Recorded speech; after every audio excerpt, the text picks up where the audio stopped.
जय हिंद एवरीवन, आपका एक बार फिर स्वागत है पेट्रियोटिक आईएएस में। और हम स्टार्ट करेंगे द हिंदू का एनालिसिस। ये हमारे मेजर टॉपिक है। आज टॉपिक काफ़ी इंटरेस्टिंग है, जीएस पेपर वन हिस्ट्री से काफ़ी है। जैसे ये खेड़ा का है जीएस, ये खेड़ा थोड़ा सा इवेंट पढ़ देंगे क्या होगा, क्योंकि गांधीयन मूवमेंट जब स्टार्ट होता है तो खेड़ा का काफ़ी इंपॉर्टेंस है। फिर इसमें पुलिस एट्रॉसिटीज़ पे सुप्रीम कोर्ट का जजमेंट है कि आपको ये गाइडलाइन करना है, तो ये आपके लिए भी काफ़ी इंपॉर्टेंट है। आपको ये लगता होगा कि पुलिस आफ्टर द अरेस्ट कुछ भी कर सकती है, ऐसा नहीं है। पुलिस के लिए कुछ फॉलो करना है, गाइडलाइन है, वरना आप डायरेक्ट जुडिशरी में जा सकते हैं कि इन्होंने हमारे साथ एट्रॉसिटीज़ किया है, हमारे साथ एक्सेस किया है, हमारे राइट्स को वायलेट किया है। जीएस पेपर टू से, क्योंकि आर्टिकल 20 जो हमें राइट्स देती है कि अरेस्ट के बाद क्या क्या क्या क्या कंडीशन होता है, क्या क्या सेफ गार्ड प्रोवाइड किया जाता है। ऐसा है कि पुलिस के पास पावर है, अगर आम जनता के पास नहीं पावर है, वो कुछ भी कर सकते हैं, तो हमें कॉन्स्टिट्यूशनल जुडिशरी सेफ गार्ड करने के लिए है। तो ये आप लोगों को जानना बहुत जरूरी है एक एक्टिव सिटीजनरी के रूप में भी। मालदीव ने अपना स्टैंड चेंज किया है। जो चाइनीज वेसल्स था, जो शिप आ रहा था, उसको हमने देखा है कि उन्होंने कहा है कि नहीं नहीं, ये सर्वे या हाइड्रोग्राफिक रिसोर्स के लिए कुछ नहीं है, ये सिर्फ रिप्लेसमेंट के लिए आ रही है। Means refuelling and other activity. जैसे आप बस से जाते हैं तो रिप्लेनिश होते हैं ना, वही वैसा ही इनका भी है। फिर आ गया है कि कर्पूरी ठाकुर को दिया गया है भारत रत्न। तो हम जानेंगे इन पे, मोदी जी ने आर्टिकल भी लिखा है, तो आर्टिकल में भी हम इनके बारे में पढ़ेंगे। तो ये जीएस पेपर वन के बारे में है, क्योंकि ये बात करता है कि पोस्ट इंडिपेंडेंस इंडिया के जो लीडर है उनका कंट्रीब्यूशन है, तो ये हम देखेंगे। इसके बाद है जो सुप्रीम कोर्ट में जो माइनॉरिटी इंस्टीट्यूशन को लेकर अलीगढ़ मुस्लिम यूनिवर्सिटी का केस चल रहा है, तो उस पर एक ऑब्जर्वेशन है, तो वो देख लेंगे, क्योंकि इससे क्लियरिटी रहेगा। काफी लंबा प्रोसेस चल रहा है, तो थोड़ा आर्टिकल 30 से रिलेटेड है, इसीलिए हम इसको देख रहे हैं। तो ये आपके जीएस पेपर टू को कवर करेगा। पराक्रम दिवस जो बर्थ एनिवर्सरी के रूप में मनाया जाता है नेताजी सुभाष चंद्र बोस का, तो हम थोड़ा सा उनके बारे में, लाइफ के बारे में जानेंगे। जीएस पेपर वन से रिलेटेड हो गया। फिर सिक्स शेड्यूल की मांग चल रही है लद्दाख में, तो थोड़ा सा जान जाएंगे क्या है सिक्स शेड्यूल, क्यों मांग चल रही है, ये भी तो जानना जरूरी है, यूपीएससी उठा के पूछ दिया तो। फिर साइंस एंड टेक्नोलॉजी पे दो चीजें हैं, न्यूट्रॉन स्टार एंड पल्सर, काफी अच्छा कॉन्सेप्ट है, हमको जानना चाहिए, ये पढ़ेंगे जीएस पेपर थ्री।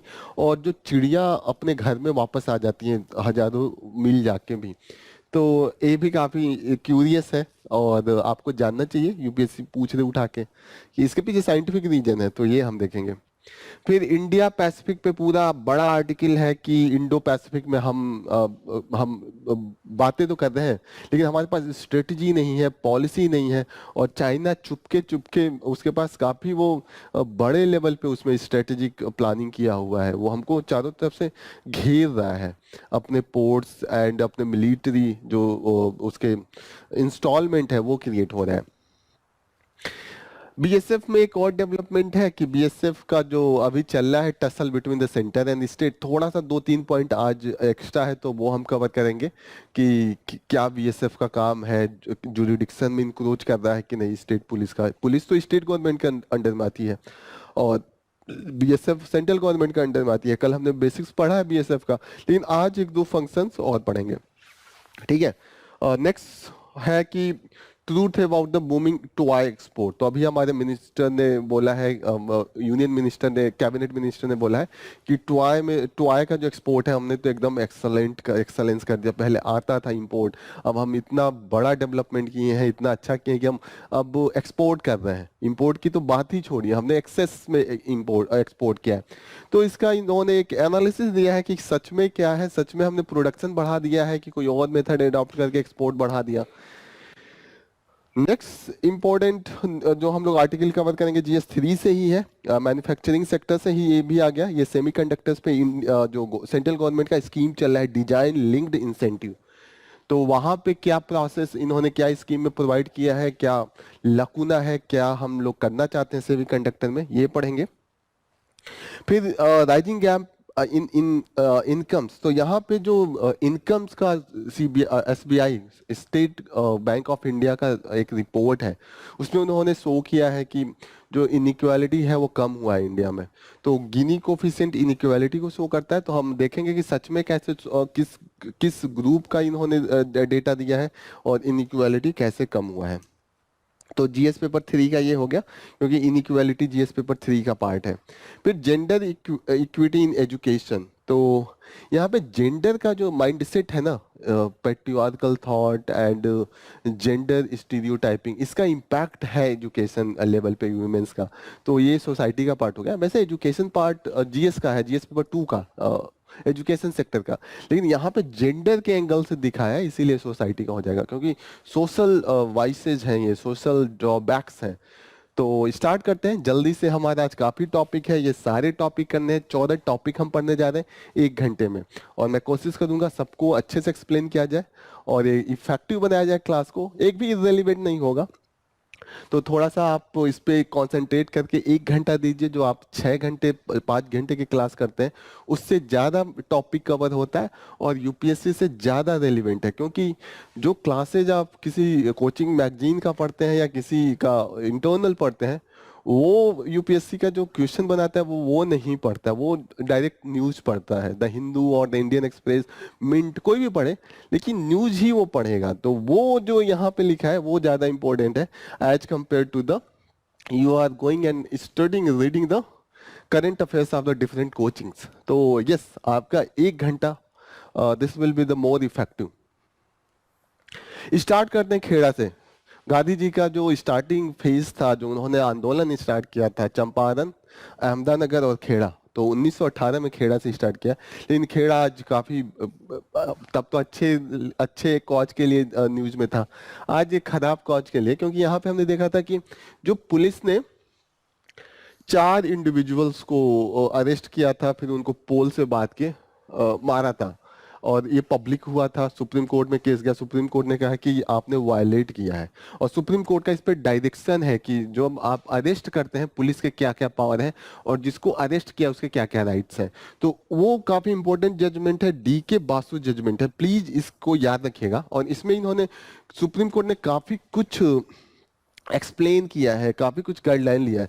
इन्होंने अरेस्ट एंड डिटेंशन का गाइडलाइन है, उन्होंने कहा है कि जब भी आप अरेस्ट करेंगे रिकॉर्ड रखेंगे, जो मेमोज है, मेमोज ऑफ अरेस्ट, इसमें आप इंक्लूड करेंगे कि आपने टाइम कब अरेस्ट किया, डेट करेंगे, फिर कौन अरेस्टिंग ऑफिसर था, ये सब आपको लिख के रखना है, फिर बाद में जुडिशरी देखेगी। ठीक है, फिर जो इसको अरेस्ट किया है उसके घर वाले को आप बताइए कि हाँ आपके फैमिली मेंबर को किया है, ये रीजन था। आप उसके बाद जो उसको प्रोसिक्यूट करेंगे तो उसको एकदम एक रिस्पेक्टफुल तरीके से करेंगे, ये नहीं कि उसका जो पर्सनल डिग्निटी है आप उसको उसको इम्पैक्ट हो। ठीक है, फिर आप जज जो अरेस्ट करने के बाद आपको मेडिकल एग्जामिनेशन भी कराना है विद इन 2 आवर्स। ठीक है, और फिर इन्होंने कहा है कि आप लीगल जो असिस्टेंट होता है उसको तुरंत प्रोवाइड कीजिए। तो काफी इंपॉर्टेंट जजमेंट है। आर्टिकल 20 भी आपका जब आएगा तो ये सप्लीमेंट कीजिएगा, D K Basu judgment of 1996, very important. इसी पे सुप्रीम कोर्ट ने कहा है, तो इन्होंने ये जो पुलिस लोग जिन्होंने मारा था उन लोगों को, उन्होंने बोला कि हमें पता ही नहीं था ये डी के बासु। तो सुप्रीम कोर्ट ने कहा कि पढ़ना चाहिए था ना, जब हमने जजमेंट दिया है, गाइडलाइन दिया है, तो ये क्या बात हुआ कि हमें पता ही नहीं था। जो पुलिस ऑफिसर को ये जानना चाहिए कि what are their roles and responsibility.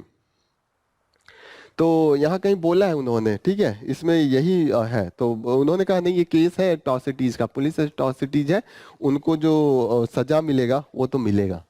तो ये पढ़िएगा। खेड़ा इंपॉर्टेंट है क्योंकि खेड़ा में गांधी जी ने जो सत्याग्रह किया था वो पहला एग्जाम्पल है जो नॉन कोऑपरेशन मूवमेंट का। ठीक है, तो नॉन कोऑपरेशन, अब कोई पूछे कि गांधी जी ने पहली बार यहाँ किया था, नहीं, यहाँ नहीं किया था, साउथ अफ्रीका में किया था, इंडिया में पहली बार है। लेकिन ये रीजनल लेवल पे, अगर कोई पूछे 2 क्वेश्चन बनेगा इस पे। एक तो उन्होंने एक सिर्फ एरिया में किया था, ऑल इंडिया लेवल पे जो नॉन कोऑपरेशन मूवमेंट 2 साल बाद वो करेंगे, जिसमें बाद में चौरी चौरा केस हो जाएगा तो वापस लेना पड़ेगा। तो ये वाला जो खेड़ा है वो रीजनल लेवल पे है, लेकिन नॉन कोऑपरेशन का एग्जाम्पल है। ठीक है, तो याद रखिएगा ये नॉन कोऑपरेशन का एग्जाम्पल है। फिर क्या केस था खेड़ा में? खेड़ा में ऐसा था कि जो वहाँ के फार्मर्स थे उन्होंने उस साल खेती की, लेकिन सूखा पड़ गया, ड्रॉट। तो वहां पे ड्यू टू द ड्रॉट वहां पे फसल उनका फेल हो गया। जो 100 क्विंटल होता था वो 10 क्विंटल 20 क्विंटल भी नहीं हुआ। तो वहां पे रूल था कि अगर कभी जो अंग्रेज लोग थे वो भी दिखाते थे कि हम रूल रेगुलेशन से करते थे, हम भी दयालु हैं, तो उन्होंने रूल बनाया था कि कहीं पे अगर सूखा पड़ जाए और खेती में जो प्रोडक्शन हो वो 1/4 से कम हो, तो वो जो लगान देना पड़ता था ना, वो लगान नहीं देना पड़ेगा या बहुत कम कर दिया जाएगा। तो ये था कि 1/4 जो नॉर्मल क्रॉपिंग पैटर्न है, जैसे नॉर्मल टाइम में बारिश हो, एकदम सब कुछ सही रहे और ऐसा कोई भी कंडीशन नहीं हो जो को निगेटिव इम्पैक्ट हो क्लाइमेटिक, तो वहां पे जो क्रॉप होता होगा उसका 1/4 अगर कभी हो जाए तो वो रेमिशन कर देंगे। तो यहाँ पे केस बना था, लेकिन अंग्रेज सरकार, उन्होंने गोदी सरकार ने बोला कि नहीं, वो आपको देना पड़ेगा, लगान तो देना पड़ेगा। और उन्होंने कहा कि लगान नहीं दोगे तो हम सामान उठा लाएंगे आपके, property scissor of the farmers property. तो फिर गांधी जी गए, गांधी जी ने देखा सच में वहां पे है भाई, सूखा पड़ा है, ये तो गोदी सरकार का अत्याचार चल रहा है। गोदी सरकार के खिलाफ इन्होंने अपने फार्मर्स को कहा कि मत दो लगान। और फिर वहां पे जो ग्राउंड लेवल पे आए सरदार पटेल, जो पहली बार हीरो बन के आए हैं वहां पे, तो उन्होंने अब सारा उनके साथ जो वहां पे फार्मर्स थे और जितने भी वहां के लोग थे उनके साथ खड़े हो गए।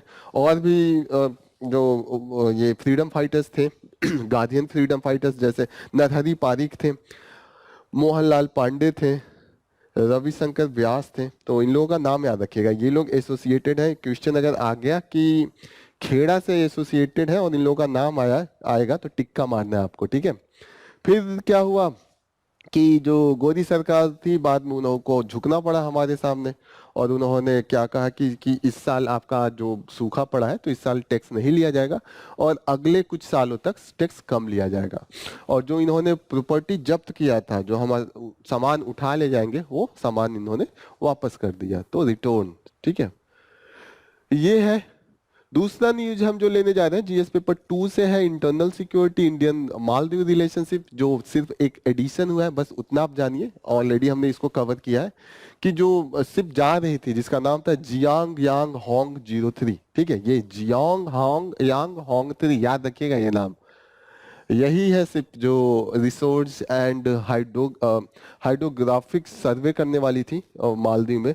ये आ रही थी। अब मालदीव सरकार से हम लोगों ने पूछा इंडिया ने कि ये तो सही नहीं हो रहा है, तो उन्होंने कहा कि नहीं, ऐसा है कि ये रिसोर्स या हाइड्रोग्राफिक सर्वे करने नहीं आ रही है, ये सिर्फ तेल पानी भरवाने के लिए आ रही है। जैसे होता है ना कि आप बस से कहीं जा रहे हो तो बस वहां रोक के उस एरिया में कैप्चर करेगा कि नहीं, सिर्फ पेट्रोल वहां से डलवा के निकल लेगा, तो वो सिर्फ पेट्रोल डलवा के निकल लेगा, ऐसा इन्होंने बोला है। तो उसी को कहा है कि ये पोर्ट ऑफ कॉल है। पोर्ट ऑफ कॉल मतलब होता है कि फॉर द बस स्टैंड जगह जगह होते हैं ना, जैसे आप कभी बस से जा रहे हो या ट्रेन से जा रहे हो, कई कई बार एरोप्लेन में भी बीच में रुकता है, तो वो जो बीच में रोक के फ्यूलिंग होती है और पैसेंजर कुछ खाते पीते हैं और पैसेंजर चेंज भी कर सकते हैं, तो उसको कहते हैं पोर्ट ऑफ कॉल। वो जब समंदर में ये सब होता है तो पोर्ट ऑफ कॉल कहते हैं। ये हाइड्रोग्राफिक सर्वे की बात हो रही थी। तो हाइड्रोग्राफिक सर्वे में जो डेटा आता है कई बार मिलिट्री यूज होता है, तो इसीलिए इसको सही नहीं माना जाता है। हाइड्रोग्राफिक जो सर्वे के लिए जो शिप होते हैं हम अलाउ नहीं करते हैं, ठीक है ना यहाँ पे। और एक चीज जो हमें थोड़ा सा कॉन्सर्न कर रहा है इंडिया को, जो अभी मालदीव ने बोला है चाइना से कि हमारा जो रिलेशनशिप है वो स्ट्रेटेजिक टाइप्स पे होना चाहिए, तो और ज्यादा वो क्लोज जा रहे हैं, ये एक साइन है। तो आपको जब भी लिखना हो तो ये आप इसका एग्जाम्पल दे सकते हैं। नेक्स्ट इंपॉर्टेंट न्यूज है, काफी अच्छा न्यूज है कि कर्पूरी ठाकुर जो बिहार के चीफ मिनिस्टर थे 2 टाइम्स जब इमरजेंसी के टाइम पे, तो इनको भारत रत्न दिया जा रहा है। और ये सबसे अच्छी बात है कि इन्होंने फर्स्ट पर्सन, इन्होंने जो ओबीसी रिजर्वेशन की बात कही थी अफर्मेटिव एक्शन देने के लिए, तो इन्होंने मुंगेरी लाल कमीशन रिपोर्ट को इम्प्लीमेंट कोशिश करने की किया था। इसी के सेम बेसिस पे ये मंडल कमीशन बाद में आया था। तो जो जो दलित, ओबीसी और वीकर सेक्शन के जो सबसे बड़े लीडर में इनका नाम आता है, और इनको जननायक के नाम से जाना जाता है। जननायक, people's of the people's leader. ठीक है, तो थोड़ा सा एक चीज केयरफुल रहिएगा, जननायक इनको कहते हैं, और लोकनायक जयप्रकाश नारायण को कहते हैं, वो भी बिहार से ही है, वो छपरा के हैं। ठीक है, तो यू शुड नो। फिर मोदी जी ने बोला है कि यस, मोदी जी ने काफी पॉइंट भी बताया है, और एक इन्होंने घटना बताया है कि जो फेमस है जननायक कर्पूरी ठाकुर के बारे में, कि वो बहुत ही सिंपल, बहुत ही नॉर्मल, और बहुत ही एक तरीके से एक आइडियलिस्टिक इंटीग्रिटी को फॉलो करने वाले, ऑनेस्टी को फॉलो करने वाले पर्सन थे। वो किसी भी चीज में अपना पर्सनल होता था, वहाँ सरकार का वो पैसे का इस्तेमाल थोड़ा भी नहीं करते थे। एक इन्होंने घटना बताया है कि एक बार एक मीटिंग होने वाली थी, उसमें बड़े बड़े लीडर आने वाले थे, तो इन उस समय जब जननायक आए अपने कर्पूरी ठाकुर, तो उनके जो कुर्ता था वो फटा हुआ था।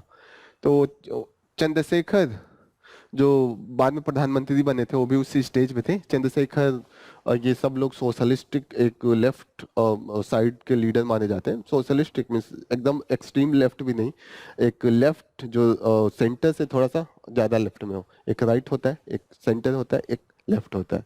लेफ्ट जो होता है वो इक्वालिटी की बात करता है, और वो रिवोल्यूशनरी चेंज की बात करता है, वो वर्कर्स के राइट की बात करता है।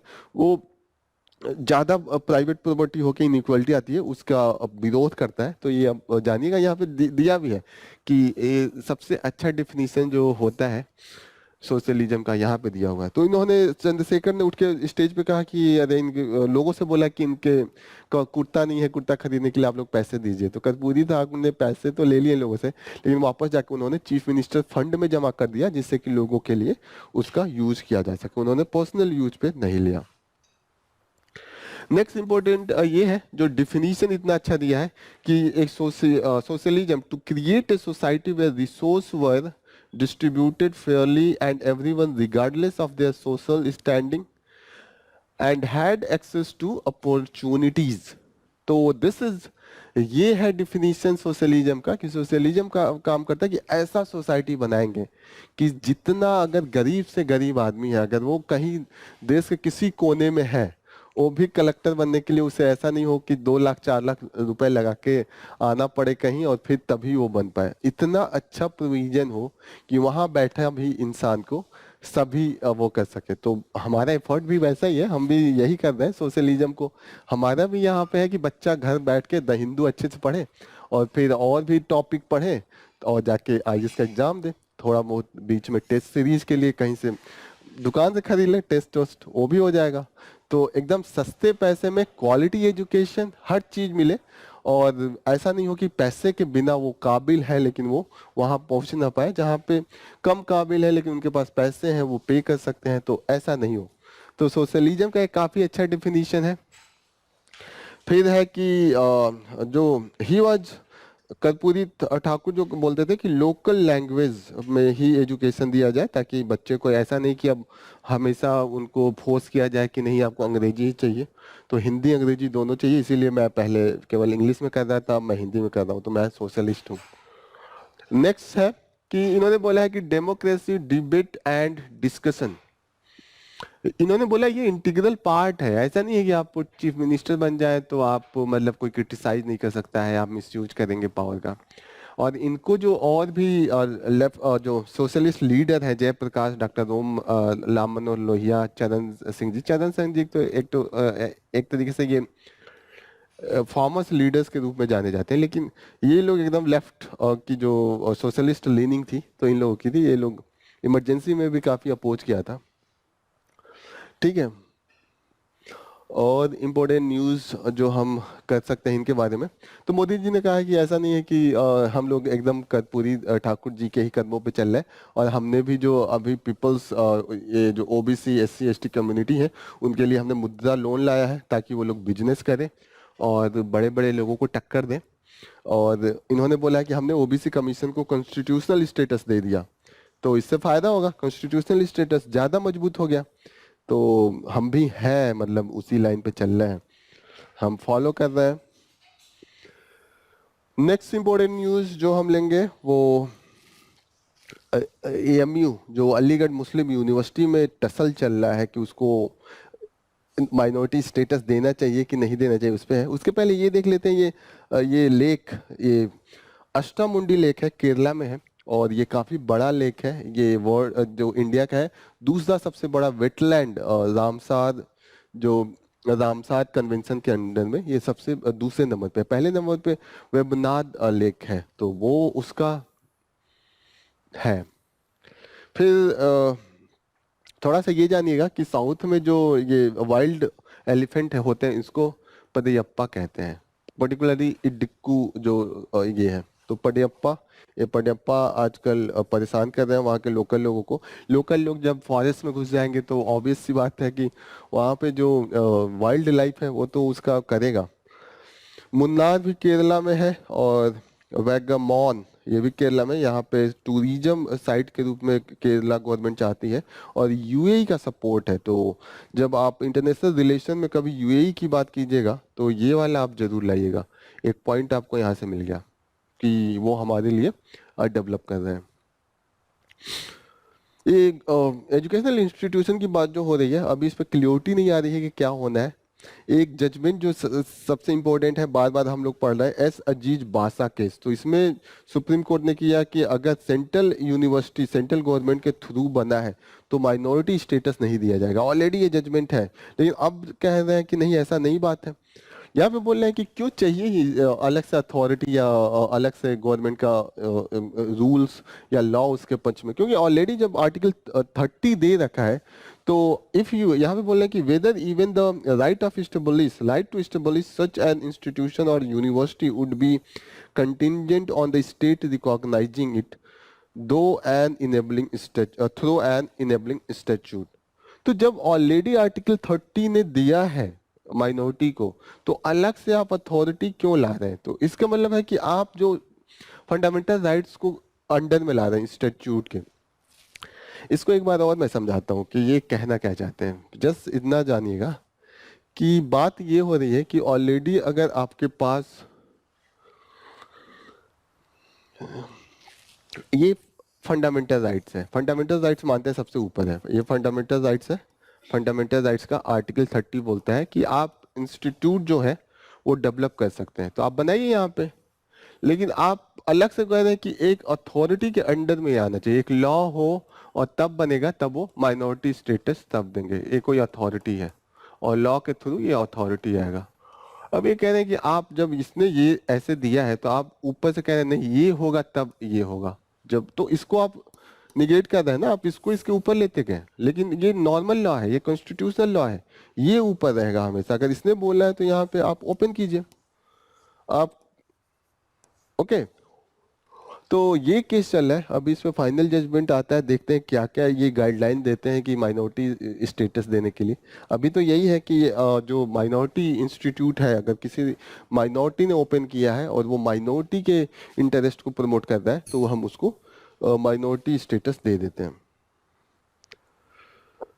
नेक्स्ट इंपॉर्टेंट न्यूज है विद रिस्पेक्ट टू द, कल हमने पराक्रम दिवस मनाया था। पराक्रम दिवस किस on the occasion of the birth anniversary of the Netaji Subhash Chandra Bose के मनाया जाता है। तो इसका थोड़ा सा सुभाष चंद्र बोस के बारे में जानते हैं। First thing, he was the young Turk and socialist leader. तो उनको जवाहरलाल नेहरू को यंग टर्क्स कहा जाता था। यंग टर्क्स मीन्स एकदम जोशीले लीडर थे, सबसे अभी यंग आए थे, और काफ़ी एनर्जी के साथ वो लोग लीड कर रहे थे। और वो लोग पहली बार, नेहरू एंड बोस ने पहली बार jointly independent for the Indian league को सेटअप किया था। अगर independence for the Indian league आए तो वो नेहरू एंड बोस का बाय द इस्टेब्लिशमेंट है। कब किया था? जब नेहरू रिपोर्ट आया था। नेहरू रिपोर्ट जो जवाहरलाल नेहरू के पिताजी मोतीलाल नेहरू के चेयरमैनशिप में, उनके लीडरशिप में वो रिपोर्ट आया था। तो उन्होंने डोमिनियन स्टेटस की बात की थी, इन लोगों ने रिजेक्ट किया था। इन्होंने कहा कि पूर्ण इंडिपेंडेंस, पूर्ण स्वराज चाहिए, कंप्लीट इंडिपेंडेंस। तो इन्होंने इंडिपेंडेंस फॉर इंडिया लीग बनाया था। बोस प्रेसिडेंट थे कांग्रेस के हरिपुरा एंड त्रिपुरी सेशन में, तो ये याद रखिएगा। और यहीं से उन्होंने एक नेशनल कमिटी कॉन्स्टिट्यूट किया था बोस के प्रेसिडेंटशिप में 1938 में ही, जब ये प्रेसिडेंट थे। तो ये याद रखिएगा। और उस कमिटी में मेन लीड जो कर रहे थे वो जवाहरलाल नेहरू थे। तो ये आपको याद रखना है। नेहरू और अगर बोस और गांधी पे आए तो गांधी और बोस में डिस्पाइट थोड़ा सा टसल था, but they respect each other so much. तो आपको पॉइंट केवल निगेटिव नहीं लिखना है, उनको लिखना है कि दे रिस्पेक्टेड ईच अदर। कुछ पॉइंट काफी यहाँ पे रेलिवेंट है।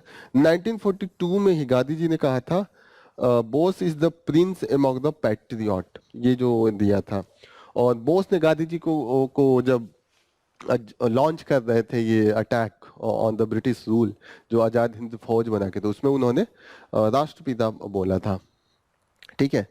बोस के बारे में गांधी जी ने कहा था कि patriotism is second to none and his bravery shines through all his actions. यहाँ तक कहा था कि ठीक है, फेलियर किसको नहीं होता है। जैसे जब आजाद हिंद फौज सक्सेस नहीं हो पाया था तो इन्होंने कहा who has not failed, okay, and Netaji will remain immortal for all time to come for his service to the India. So these are the things you should remember whenever you are going to write. You have to write both point. Yes, they respected each other. Your answer should reflect a maturity level. It shouldn't be like the immature. जो Ladakh next news जो हम लोग ले रहे हैं वो Ladakh territorial control should be till the Gilgit Baltistan. तो यहाँ पे लद्दाख में एक तो डिमांड चल रहा है कि हमारा जो कंट्रोल है वो पीओके का जो गिलगित बल्टिस्तान है वो सब वो कीजिए। जो मेन मुद्दे का बात है ये वो 6 शेड्यूल का बात है। वो 6 शेड्यूल में कह रहे हैं कि हमें इंक्लूड कीजिए। 6 शेड्यूल में अभी तक सिर्फ 4 स्टेट है, उसको याद रखिएगा।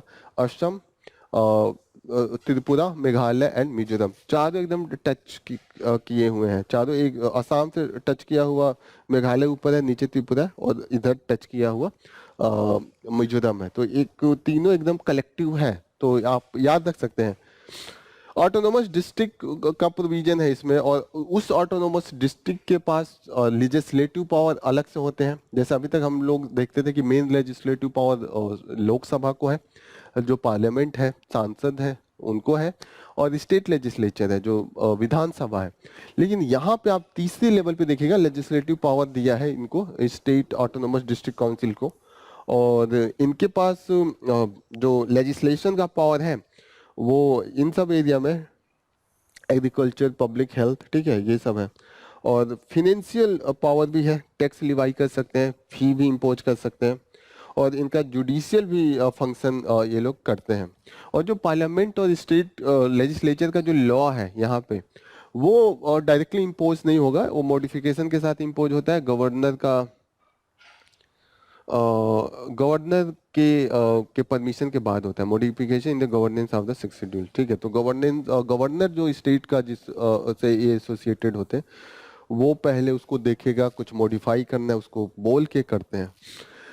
नेक्स्ट इंपॉर्टेंट न्यूज जो हम लेने जा रहे हैं वो है एसोसिएटेड विद द, ओके, देखते हैं क्या है।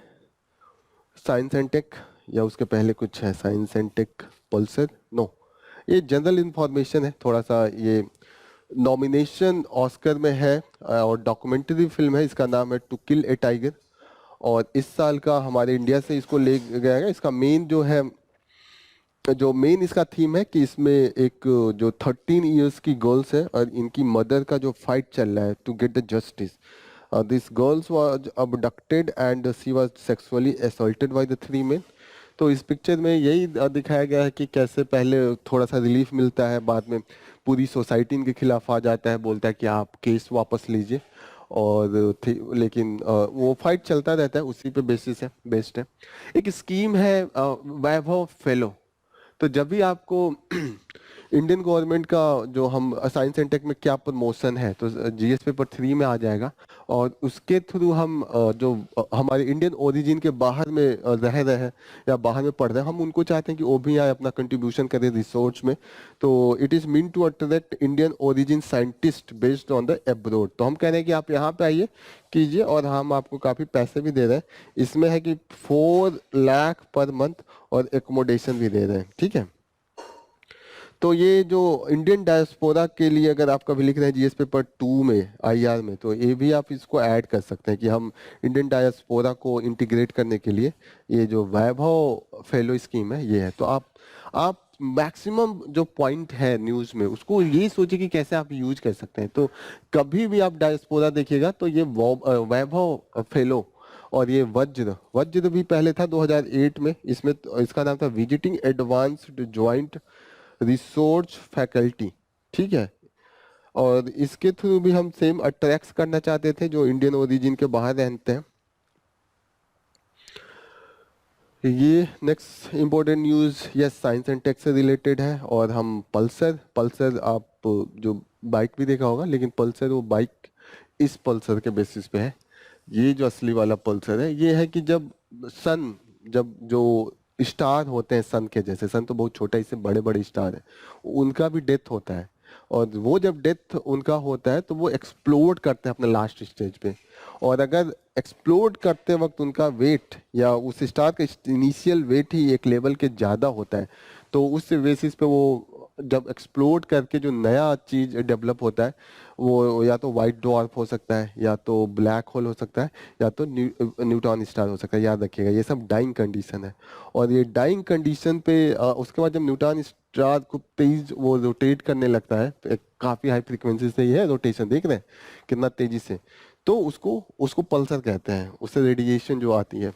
तो ये सब अगर पूछे कि ये सब डाइंग स्टेज ऑफ द है, जो हमने वाइट डॉर्फ बोला, ये ब्लैक होल बोला, ये या न्यूट्रॉन स्टार, ये पल्सर, ठीक है। इसका एक कंडीशन होता है कि कब होगा, एक वेट होना चाहिए। जैसे नासा के अनुसार अगर 20 टाइम्स जो सोलर हमारा है वो स्टार डाई करेगा तब वो ब्लैक होल टाइप का बनता है। फिर अगर 1.6 के करीब में अगर वेट होता है सोलर मास, तो वो क्या बनता है, वो बनेगा व्हाइट ड्वार्फ। और जो इनके बीच में रहेगा वो न्यूट्रॉन स्टार बनते हैं।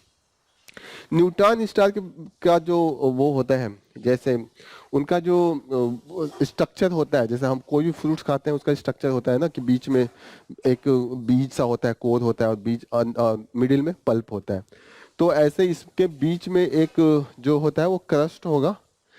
क्रस्ट किससे बना होता है, आयरन लाइक न्यूक्लियाई से बना होता है। और दूसरा कोर होता है, और ये सुपर फ्लूइड होता है। सुपर फ्लूइड का मतलब neutron inside the star were in a slippery frictionless state, ये स्टेट है, ठीक है, slippery and frictionless state which physics called as the super fluid. तो सुपर फ्लूइड अगर पूछ ले और वो पूछे कि किससे रिलेटेड है, तो न्यूट्रॉन स्टार से ही रिलेटेड है।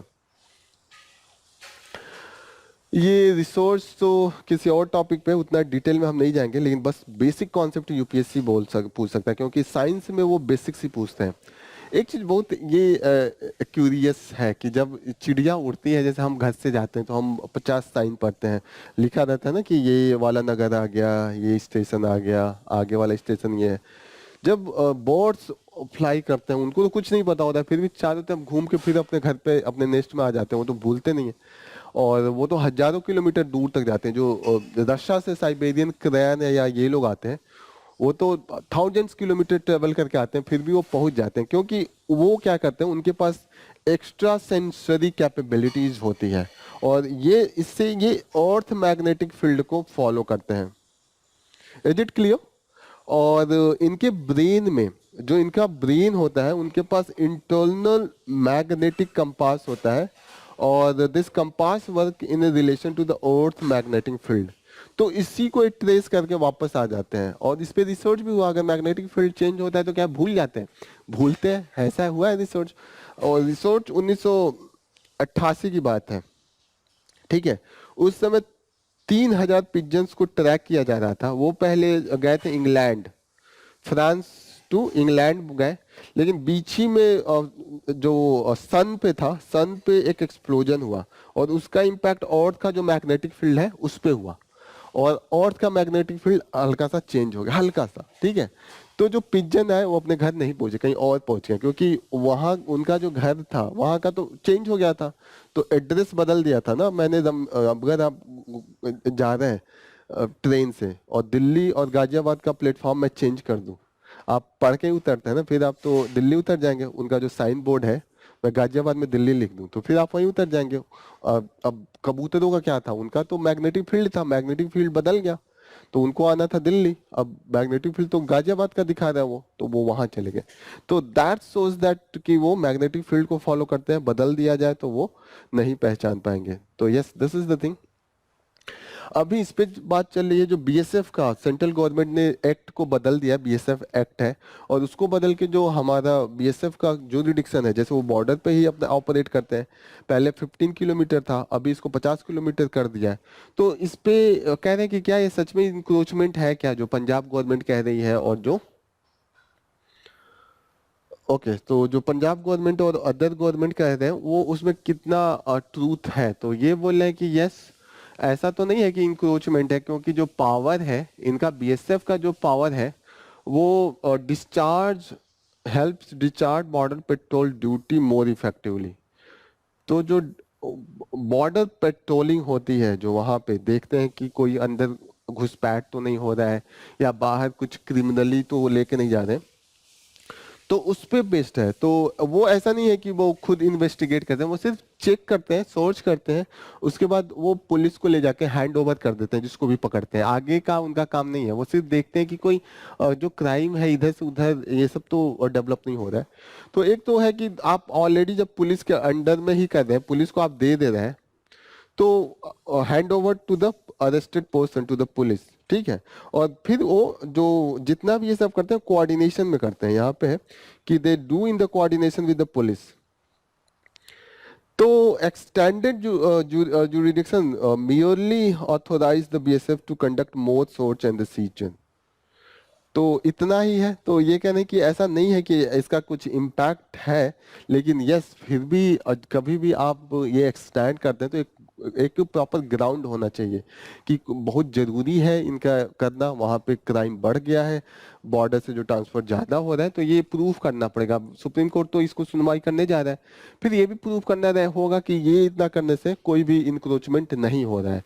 They have to proof that the centre notification जो इंक्रोचमेंट है वो नहीं है, ठीक है।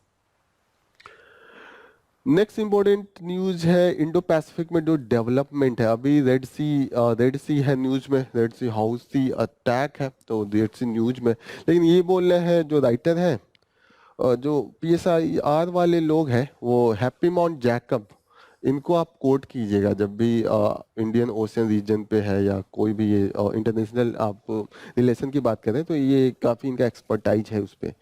तो इन्होंने बोला कि ये रेड सी वाला मैटर तो सॉल्व हो जाएगा, अभी की बात है, थोड़े दिन में हो जाएगा, लेकिन लॉन्ग टर्म का जो इम्पैक्ट है वो है कि इंडिया चाइना के बीच में जो स्ट्रेटेजिक गैप है with respect to the Indian ocean and this Pacific ocean, Indo Pacific. क्या इंडिया तो बात खूब कर रहा है कि यस इंडो पैसिफिक है, हम इंडिया के नाम से है, ये सब है, लेकिन प्रॉपर यहाँ पे इंडिया जो लैक कर रहा है वो हमारी स्ट्रेटेजी प्लानिंग नहीं है लॉन्ग टर्म का। थोड़े बहुत एक्सरसाइज कर रहे हैं, थोड़ी बहुत आप ये ड्रिलिंग कर रहे हैं या एक दो ग्रुप बना ले रहे हैं, उससे नहीं है। लेकिन चाइना स्लोली वो इंडिया को इंसर्कल कर रहा है इंडियन ओशियन में, और इन्होंने यहाँ दिया है कि कहाँ का इन्होंने बना के रखा है अपने बेस, मिलिट्री बेस। अभी देखिएगा, यस, जो शिप्स है, चाइना का 370 शिप्स होने वाले, इंडिया के पास सिर्फ 140 है। डिफरेंस देख रहे हैं, जो डिप्लॉयमेंट है, और इसमें सबमरीन्स भी है, ठीक है। फिर इनका बेस देखिए, जिबूती में है, अब अफ्रीका में, जो हॉर्न ऑफ अफ्रीका है, हम लोगों ने देखा है। फिर ग्वादार पाकिस्तान, जो हमेशा बात करते हैं, जो चबहार के पास है। हम्बन टोटा में है इनका। फिर म्यांमार में घेरा है, क्विकप्यू पोर्ट है, क्विकप्यू, ये याद रखिएगा, थोड़ा स्पेलिंग टेढ़ा है।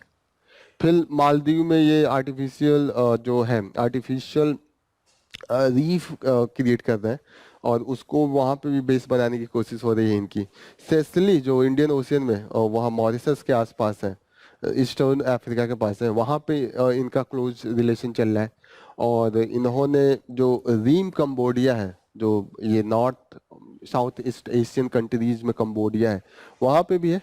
और अभी इनका जो चल रहा है वो कोमोरस, जो अगेन इधर है इंडियन ओशियन में, ईस्ट अफ्रीका के पास है। तो अभी हम लोगों ने एक दिन देखा भी था ये। एक बार कंबोडिया का रीम देख लेते हैं, इसको मैं आपको एक बार शो कर देता हूँ मैप पे, तो थोड़ा सा आइडिया हो जाएगा। ये कंबोडिया, ये जो एरिया है ना, यही है रीम, एंड यहाँ पे इन्होंने डेवलप किया। तो आप देखिए कहाँ कहाँ ये आ गए। थोड़ा सा छोटा करके मैं दिखाता हूँ। अब यहाँ पे है कंबोडिया में, फिर यहाँ पे म्यांमार में इन्होंने बनाया है ये वाला पोजीशन, ठीक है। फिर श्रीलंका में हम्बनटोटा है ही है। फिर हाँ, ये पाकिस्तान है, पाकिस्तान का यहाँ ग्वादार में ही बना रखा है। और जिबूती यहाँ पे है, ये जिबूती में ही बना रखा है, ठीक है। फिर ये जो कोमोरस है यहाँ पे है, सेसली भी यहाँ पे है। तो कहीं ना कहीं इंडिया के चारों तरफ आ रहा है इनका, ये पूरा इंडिया को कभी भी अटैक करना होगा, it will be the very frequent. Maldives यहाँ पे है। तो इंडिया को काउंटर करना चाहिए, जैसे इंडिया यहाँ पे बाहर में कर रहा है, लेकिन डेवलपमेंट उतना तेज नहीं है। इंडिया को बांग्लादेश के साथ अच्छा रिलेशन है, उसका फायदा करना चाहिए। सिटवे म्यांमार ने दिया है तो उसका फायदा उठाना चाहिए। हमारे रिलेशन हमको डेवलप करना चाहिए, इंडोनेशिया से डेवलप हो ताकि वहाँ पे हमें मिले। फिलीपींस से काफ़ी सपोर्ट मिल रहा है, वियतनाम से मिल रहा है, इन्हें चाहिए चाइना को करे तो हमें यहाँ पे जाना चाहिए। जापान हमारे पास है तो हम चाहे तो कर बहुत सकते हैं, लेकिन हमारा जो स्पीड है उतना तेज नहीं है। तो इसको ये कह रहे हैं कि तेज करना पड़ेगा। कह रहे हैं कि हम कर भी सकते हैं। इंडियन ओशियन में अगर चाइना अपना प्रेजेंस ज्यादा कर रहा है तो ये सिर्फ हमें थ्रेट नहीं है, यूएस और यूरोपियन कंट्रीज, जापान, ऑस्ट्रेलिया, सबको थ्रेट है। सबके ट्रेड वहां से होके जाते हैं इंडियन ओशियन पैसिफिक से।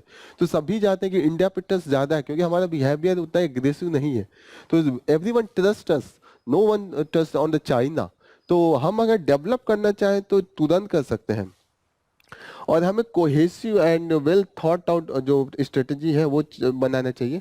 और ठीक है, बिसाइड दैट अभी जो यूएस का ऑपरेशन चल रहा है अगेंस्ट द हौसी, रेड सी में जो हौसी का अटैक है, ऑपरेशन प्रॉस्पेरिटी गार्डियन है, इसको याद रखिएगा। इंडिया ने नहीं ज्वाइन किया, इंडिया को ज्वाइन करना चाहिए था, इसका फायदा उठाना चाहिए था, ऐसा इनका बोलना है। तो यस नहीं किया, उसका अलग रीजन है, क्योंकि हम नहीं चाहते थे कि ईरान से हम अपने रिलेशन करें, हौती को हम ये दिखाएं कि नहीं वो हमें एक दुश्मन नया बन जाए। हम चाहते थे कि हम अलग से कर रहे हैं, हमारी सिप को होगा, हम यूएस के साथ नहीं है, क्योंकि यूएस इजराइल वार में है, हमास वहाँ पे सेंटिमेंट है कि एंटी इस्लामिक वाली है कि आप पूरे बम गिरा रहे हैं। और तो वहाँ पे सेंट्रल एशिया में हमारे 80 लाख वर्कर भी हैं। तो हम सारे लोगों के इंटरेस्ट को नहीं ऐसे जेपर्डाइज कर रहे। तो ये सोच के नेक्स्ट इम्पोर्टेंट जो न्यूज है टॉयज एक्सपोर्ट को लेके है कि टॉयज एक्सपोर्ट इंडिया का काफ़ी बढ़ गया है, ऐसा रिपोर्ट में बोला है, ऐसे हमारे एक्सपोर्ट मिनिस्टर ने कहा है। तो यहाँ पे एनालिसिस कर रहे हैं इसमें कि इस आज में प्रोडक्शन बढ़ा दिया कि कुछ और कुछ किया है कि ये एक्सपोर्ट बढ़ गया है। तो ऐसा इन्होंने बोला है कि एक्सपोर्ट का जो है वो हमने इंपोर्ट ड्यूटी बढ़ा दिया है, और इसलिए डिमांड रिड्यूस हो गया है और नॉन टैरिफ बैरियर इंक्रीज कर दिए हैं। तो जो एक्सपोर्ट हमारा ज्यादा किस कंडीशन में हो सकता है, एक देखिएगा, जैसे एक्सपोर्ट ज्यादा है, मतलब आप एक्सपोर्ट कर रहे हैं 150 और इंपोर्ट कर रहे हैं 100, तभी आपका एक्सपोर्ट ज्यादा है, ऐसा कुछ है। ये एक्सपोर्ट ज्यादा है और इंपोर्ट कम है। आ- आप कह रहे हैं कि पहले से ज्यादा हो गया, तो पहले से ज्यादा, अब पहले या तो ये रहा होगा, ये रहा होगा 75 और ये रहा होगा 50, आपने 50 से बढ़ा के 150 कर दिया होगा। एक तो कंडीशन ये हो गया, एक तो कंडीशन आपने ये कर दिया कि ये पहले भी 150 ही रहा होगा, ये 250 हुआ करता था, इसको आपने घटा के 100 पे ला दिया। तो ये कह रहे हैं कि इसको नहीं बढ़ाया उतना जितना आप सोच रहे हैं, इसको घटा दिया है, इसलिए करा है। और इसको करने के लिए क्या बोला, इसको कम करने के लिए इन्होंने कहा है कि जो इंपोर्ट आता था उस पर टैक्स दुगुना कर दिया है। जैसे पहले 100 रुपए में कोई इंडिया में आता था, अब हमने इस पहले 10 रुपए टैक्स था, अब हमने कहा 100 रुपए का टैक्स 10 नहीं, अब 100 रुपए रहेगा।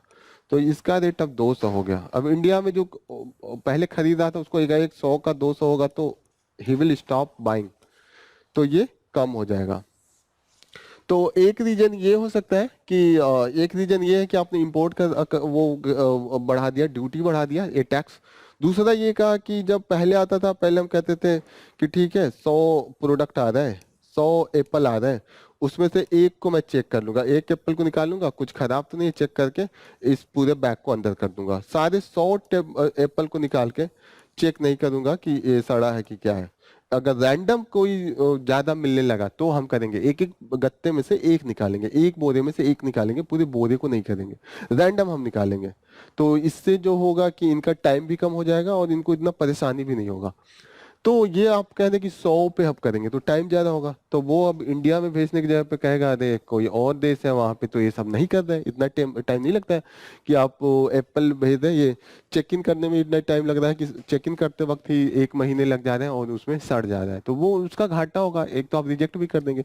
तो दो रीजन इन्होंने बोला है कि जो रिड्यूस हुआ है इंपोर्ट और एक्सपोर्ट को उतना नहीं, क्योंकि इन्होंने यहाँ बोला है कि पहले 20% जो लगता था इंपोर्ट ड्यूटी 60 है, अभी हटा के उन्होंने और बढ़ा के 70 कर दिया। और दूसरा जो नॉन टैरिफ टाइप का बैरियर लगाया है वो quality control, mandatory sample testing and consignment were impose restricting imports, मतलब ये सब रिस्ट्रिक्शन है कि आपके वो चेक करेंगे कि उसमें कुछ ऐसा तो केमिकल नहीं है जिससे इम्पैक्ट हो, ऑर्गेनिक है कि नहीं है, आपने फर्टिलाइजर क्या यूज किया, इतने तक में जाएंगे तो काफी डिफिकल्ट हो जाता है सेव करना। ठीक है, तो इन्होंने कहा कि लेबर प्रोडक्टिविटी अगर देखा जाए इन 5-6 सालों में तो वो कम हुआ है जो इंडिया का। ऐसा नहीं है कि प्रोडक्टिविटी बढ़ा है, पहले 7.5 लाख था, अब 5 लाख हो गया है 2015 से 2020 के बीच में। ठीक है, India's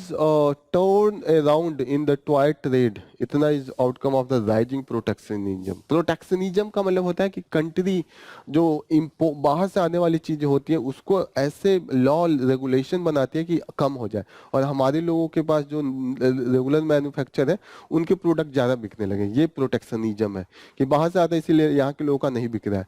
लेकिन ऐसा इससे कस्टमर को कई बार घाटा होता है। पहले मानिए कि हमारे वहाँ डिमांड था कार का 200 और इंडिया की कंपनी सिर्फ 100 बना पा रही है और 200 लोग खरीदने जा रहे हैं, तो वो एक का 2 लाख में बेचेंगे। लेकिन अगर बाहर से भी वो आ जाए और चीप पे आ जाए तो कस्टमर को फायदा हो जाएगा ना, वो 1 लाख का 1 लाख में वो करेंगे। तो ठीक है, आप अगर बिजनेस बैलेंस बनाना होता है कि आप एक तो आप यहाँ के जो बना रहे हैं उनको भी फायदा हो और जो खरीद रहे हैं उनको भी फायदा हो, तो बैलेंस बहुत इंपॉर्टेंट है। तो आप प्रोटेक्शन दे रहे हैं, ठीक है, कुछ देर के लिए प्रोटेक्शन दे दीजिए ताकि लोग मैन्युफैक्चर ज्यादा करें। अब इतना प्रोटेक्शन कंटिन्यू नहीं कर दीजिए कि यहाँ के जो मैन्युफैक्चर है वो बढ़ा नहीं रहे, रेट ही दोगुना करके कमा रहे हैं उससे ज्यादा। वो कह रहे हैं बढ़ाने में तो सिर्फ 10,000 होगा, प्रोडक्शन में बढ़ाऊंगा एक तो पैसे लगेंगे और सिर्फ 5,000 10,000 आएगा। बाहर से आया ही नहीं, गवर्नमेंट से रूल लगवा देते, अपना ही बिना बनाए 100 का जो प्रोडक्ट बेच रहा था वो 200 में बेचूंगा, एक का 2 लाख में बेचूंगा।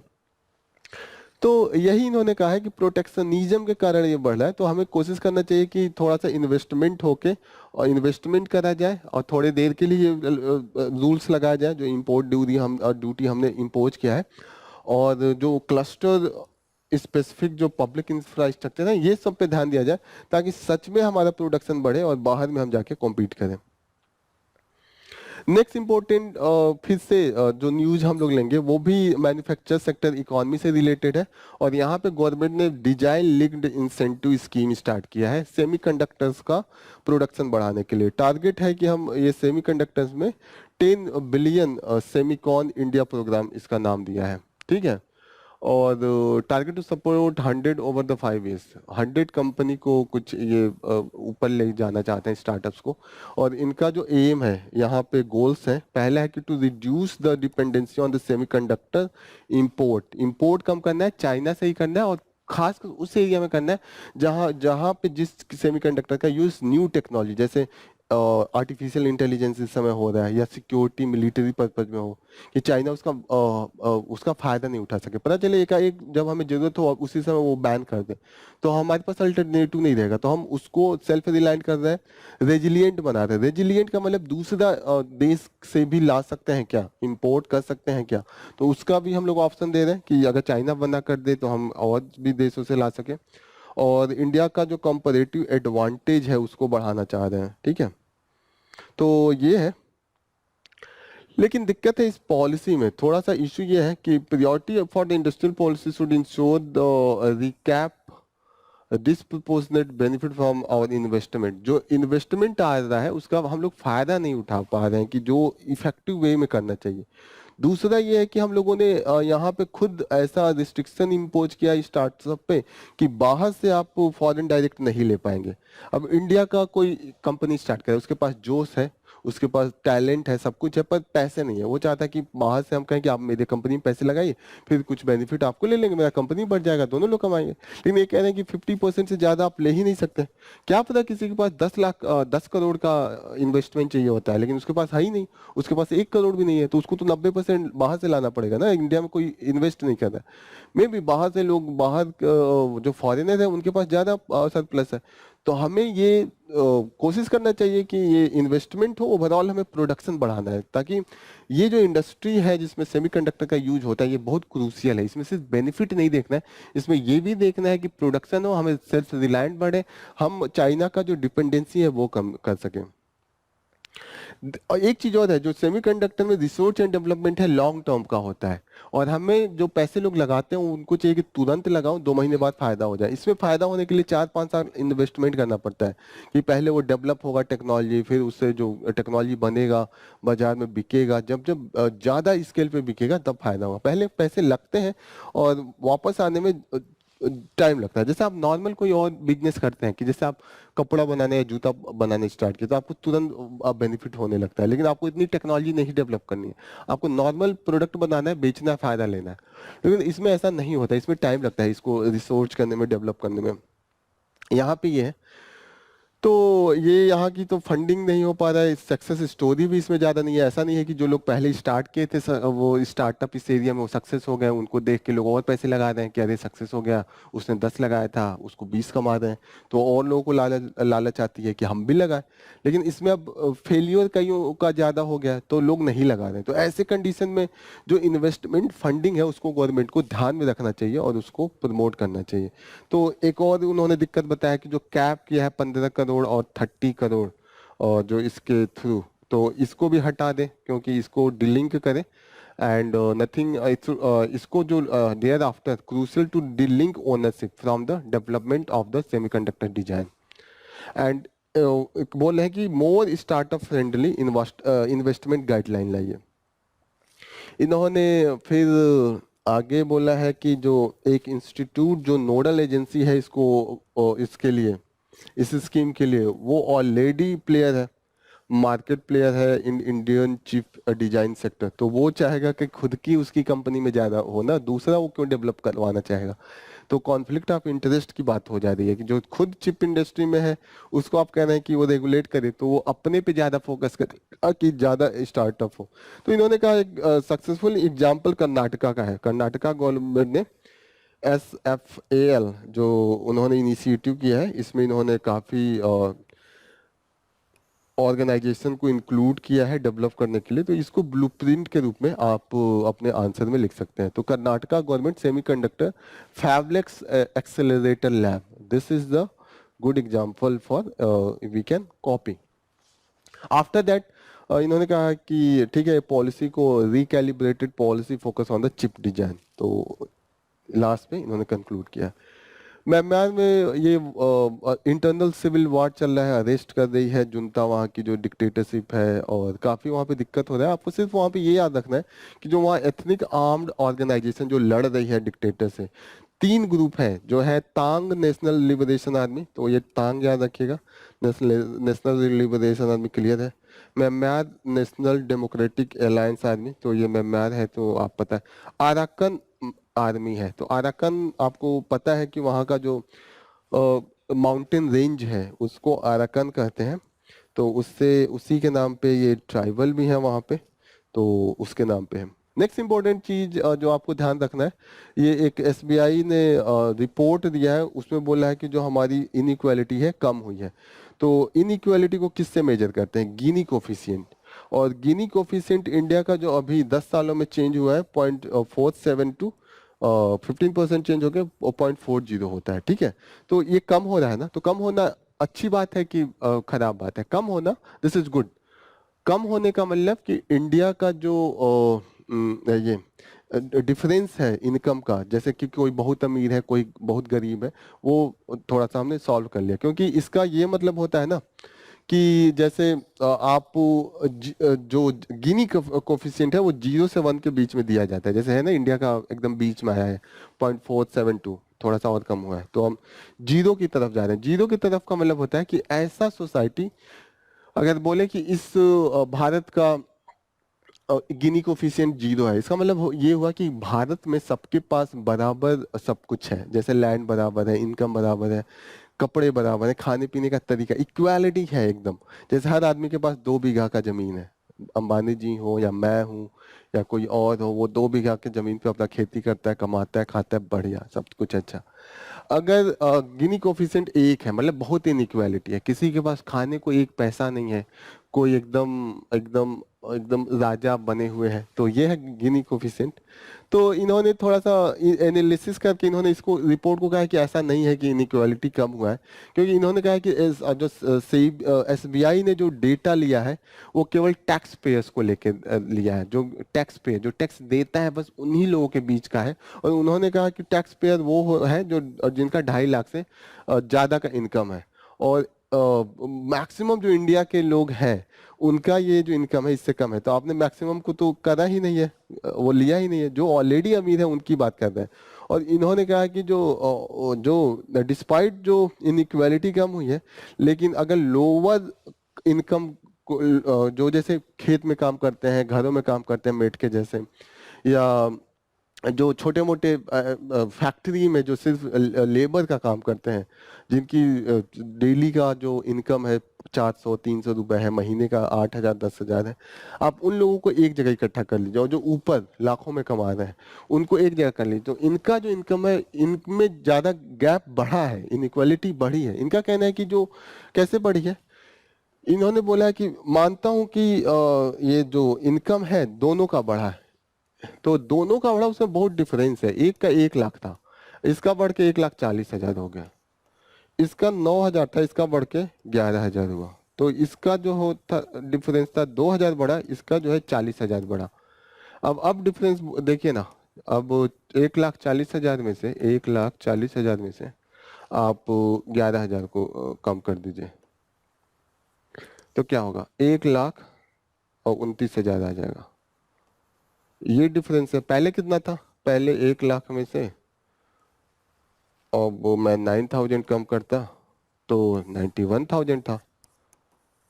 देख रहे हैं ये गैप, 91,000 से 1,29,000 हो गया। तो इन्होंने कहा पैसे तो इसके भी बढ़े हैं, इनकम इसका भी बढ़ा है, इनकम इनके भी बैठे हैं, लेकिन गैप ओवरऑल जो है ना इस ग्रुप का उस ग्रुप का, वो इंक्रीज हो गया। यही इसमें है टोटल। आप सिर्फ गिनी कोफिशिएंट को जानिएगा कि गिनी कोफिशिएंट्स किससे रिलेटेड है।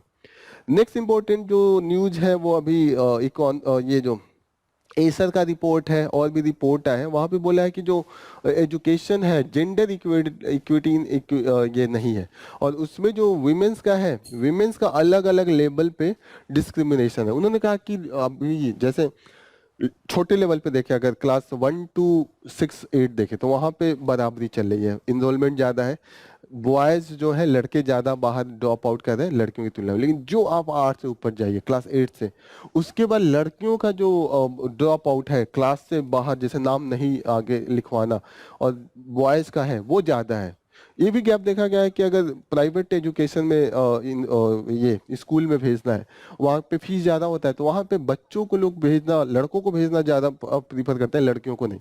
तो ये होता है कि एक तो फैक्टर इन्होंने बताया कि जो उनका बढ़ता है, तो जेंडर स्टीरियोटाइपिंग एक है कि एडोलोसेंट, जब ये बायोलॉजिकल फैक्टर है कि एज बढ़ता है, तो थोड़ा सा माइंड में ये आने लगता है कि yes different thing with the girls की, अब बड़ी हो गई है नहीं जाने देना है, फिर उनका और भी बहुत से इश्यू होते हैं, तो इस बेसिस पे नहीं होता है।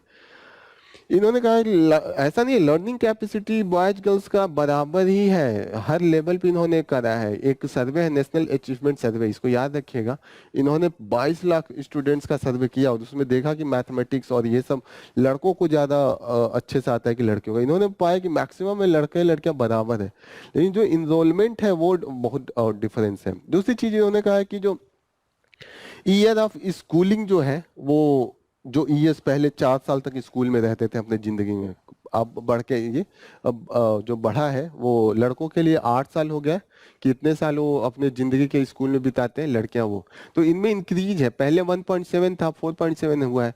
लड़कों का जो जिंदगी बिताने का स्कूल में था वो 4 साल से 8 साल हो गया।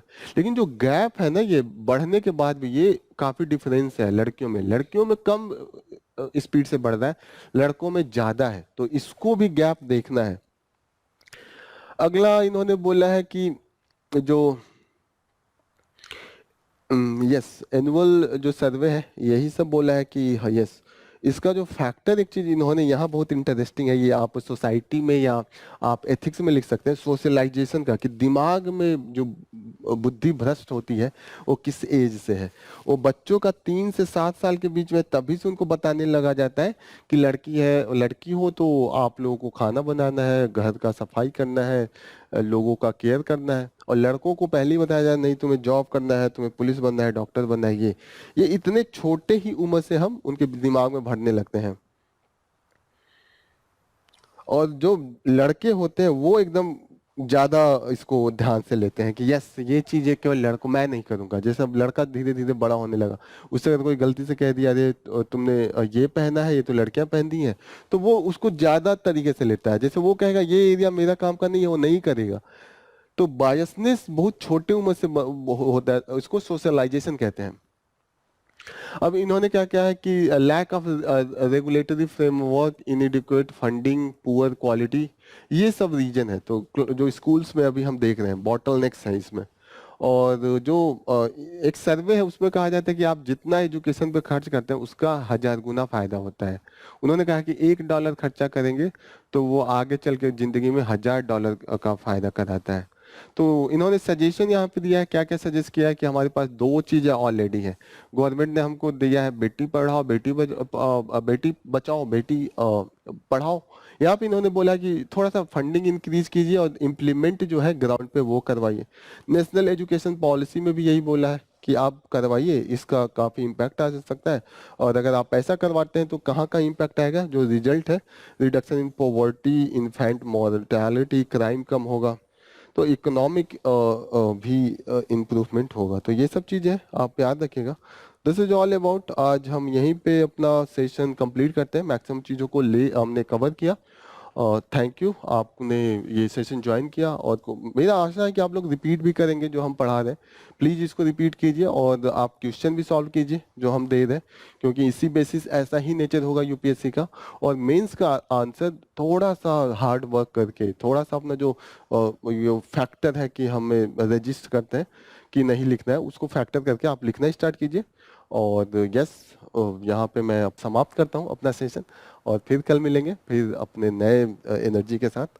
All the best, thank you for joining the session. जय हिंद।